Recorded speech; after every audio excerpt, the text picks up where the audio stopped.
vi har gledet oss masse til å ha konsert til dere her i dag. Så vi har øvd inn 2 sanger til dere, så vi tenkte å spille. Den første sangen heter We Will Rock You.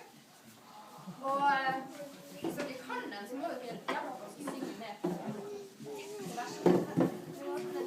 Og så den andre sangen vi skal spille heter i utgangspunktet What's Up.